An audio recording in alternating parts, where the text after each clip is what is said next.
Governor G B سید مہدی شاہ ہیں اور جو ہمارے جو استحکام پاکستان پارٹی کے صدر ہیں علیم خان، یہ وہ سارے لوگ ہیں جنہوں نے فائدہ اٹھایا ان نیب ترامیم سے، اور یہی بینیفیشری ہے اور یہی پارلیمنٹ تھی۔ اور آج منصور علی شاہ صاحب فرماتے ہیں کہ یہ جو لوگ تھے انہوں نے جو کیا ہے وہ سارا پارلیمان کا استحقاق تھا۔ تو پھر تو اس طریقے سے تو آپ یہ کہیں جی کہ جو بھی نیشنل اسمبلی کا ممبر بنے یا سینٹ کا ممبر بنے وہ جو کرے ان کے اوپر کوئی قانون لاگو نہ ہو، پھر بنا دیں قانون سازی۔ پھر آپ کہیں گے یہ بھی تو کوئی بنیادی انسانی حقوق کہ آپ صرف ظاہری الفاظ میں رہیں گے تو آپ کبھی بھی اس تک نہیں پہنچ سکیں گے اور آپ ہمیشہ کنفیوز رہیں گے۔ نیب نے شہباز شریف کیسز کی تفصیلات دیتے ہوئے سپریم کورٹ کو یہ بھی آگاہ کیا ہے کہ لال سہارا نیشنل پارک کے قریب 1400 کنال سرکاری اراضی کی غیر قانونی الاٹمنٹ سے متعلق جو کیس تھا اس میں بھی شہباز شریف بینیفیشری ہیں اور شہباز شریف نے اس میں سے مال کمایا ہے، اور ساتھ 1400 کنال یہ سرکاری اراضی کی غیر قانونی الاٹمنٹ سے متعلق کیس بھی حالیہ ترمیم سے متاثر ہوا کیونکہ اس معاملے میں ملوث رقم 500 ملین روپے سے کم تھی۔ اسی طرح سے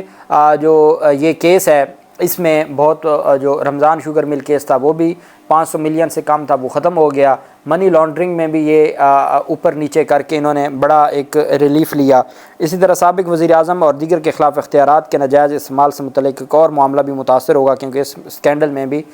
500 ملین روپے سے کم ہے یہ رمضان شوگر مل۔ تیسرا 2014 سے 2018 تک وزیر اعظم کے طیارے کے غیر قانونی استعمال کے حوالے سے شہباز شریف اور دیگر کے خلاف انکوائری بھی ختم ہوئی ہے۔ اس کے علاوہ سابق وزیر خزانہ نیشنل اسحاق ڈار کے خلاف جو نیشنلائزیشن ایکٹ 1974 کی خلاف ورزی کرتے ہوئے ZTBL کے CEO کی غیر قانونی تقرری سے متعلق تحقیقات متاثر ہوئی ہیں۔ سابق وفاقی وزیر ریلوے کے خلاف انکوائری بند ہوئی ہے۔ PTI رہنما شوکت یوسف زئی کے خلاف بطور وزیر اطلاعات خیبر پختونخوا اختیارات کے مبینہ استعمال کا کیس تھا، وہ بھی 500 ملین سے کم تھا، وہ بھی متاثر ہوا ہے۔ اسی طرح جو عامر کیانی کے خلاف ایک کیس تھا وہ بھی متاثر ہوا ہے۔ خسرو بختار اور مخدوم ہاشم جوام بخت جو اس وقت آنکھوں کا تارہ ہیں، ان کا آصف زرداری اور فریال تالپور کے آمدن سے زائد اثاثوں کی انکوائری قومی احتساب ایکٹ 2022 کے سیکشن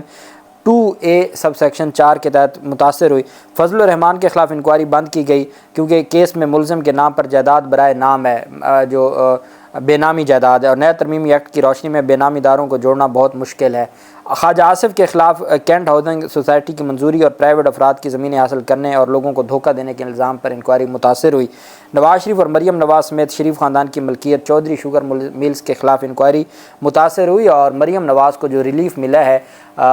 بریت کا وہ بھی ان ترامیم کی بنیاد پہ۔ رانا ثناءاللہ کے خلاف آمدن سے زائد اثاثوں، بے نامی داروں کے نام 95 ملین روپے کے غیر قانونی اثاثوں اور 100 ملین روپے کے غیر قانونی منافع کی انکوائری بھی متاثر ہوئی۔ اسی طریقے سے نیب قانون میں حالیہ ترمیم کے پیش نظر نواز شریف کے خلاف کل 6 مقدمات متاثر ہوئے۔ ٹرانسپیرنسی انٹرنیشنل پاکستان کے چیئرمین سید عادل گیلانی کے خلاف بھی انکوائری متاثر ہوئی۔ یہ تفصیل ہے، اور مجھے آپ بتائیں کہ جس ملک میں حکومت نواز شریف چلا رہے ہوں اور ہمارے ملک کے جو ڈمی وزیر اعظم تھے وہ ہر موقع پر جائیں لنڈن میں اور ان سے جا کے جو ڈائریکشن لے کر آئیں، جس ملک کا وزیر اعظم سب سے بڑا بینیفیشری ہو، جس ملک کی پوری کابینہ اور سینئر وفاقی وزراء اس کے بینیفیشری ہوں، اور آپ نے دیکھا کہ مراد علی شاہ تھا، بلاول سرداری کے خلاف جو یہ جعلی اکاؤنٹس کیسز میں وہ بھی ان کے خلاف بھی کیس تھا، تو یہ سارے لوگ یہ سارے بینیفیشری ہیں۔ خورشید شاہ ہیں، آغا سراج درانی کو ابھی 2 دن پہلے ریلیف ملا ہے، ڈاکٹر عاصم کو ریلیف ملا ہے، یہ وہ سارے لوگ ہیں۔ اب بتایا جائے کہ جب یہی لوگ پارلیمنٹ میں بیٹھ کر قانون سازی کریں گے اور یہ قانون سازی کریں گے اپنے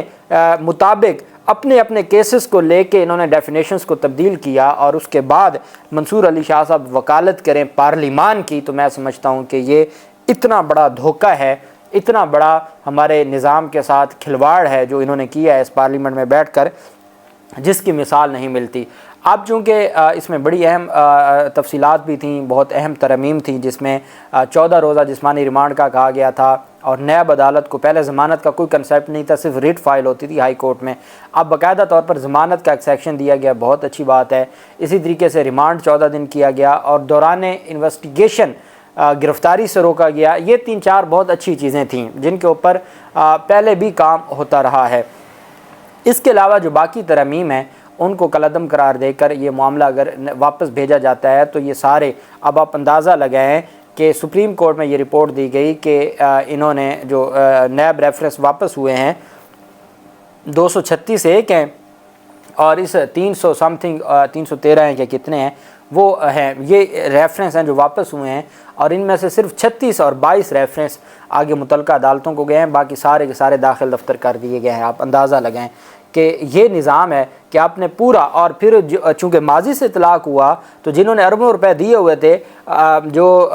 اس کی بڑی پلی بارگین تھی ملک ریاض کی، وہ بھی کہہ رہا ہے جی کہ میں اب نیب ترمیم سے فائدہ اٹھاؤں گا اور میں اپنی جو میں نے اربوں روپے دیے ہوئے ہیں وہ سارے کے سارے میں واپس لوں گا۔ تو جب یہ نظام ہو اور اس کے اوپر پھر ہماری عدالتوں کا جو رویہ ہو، تو اب دیکھتے ہیں کہ سپریم کورٹ آف پاکستان نے یہ فیصلہ محفوظ کیا ہے، اگلے ہفتے یہ فیصلہ سنائے جانے کا امکان ہے۔ جو بھی تفصیلات ہوں گی آپ کے ساتھ شیئر کرتے رہیں گے۔ اللہ پاک پاکستان کا حامی و ناصر ہو۔ بہت شکریہ۔ اللہ حافظ۔ پاکستان زندہ باد۔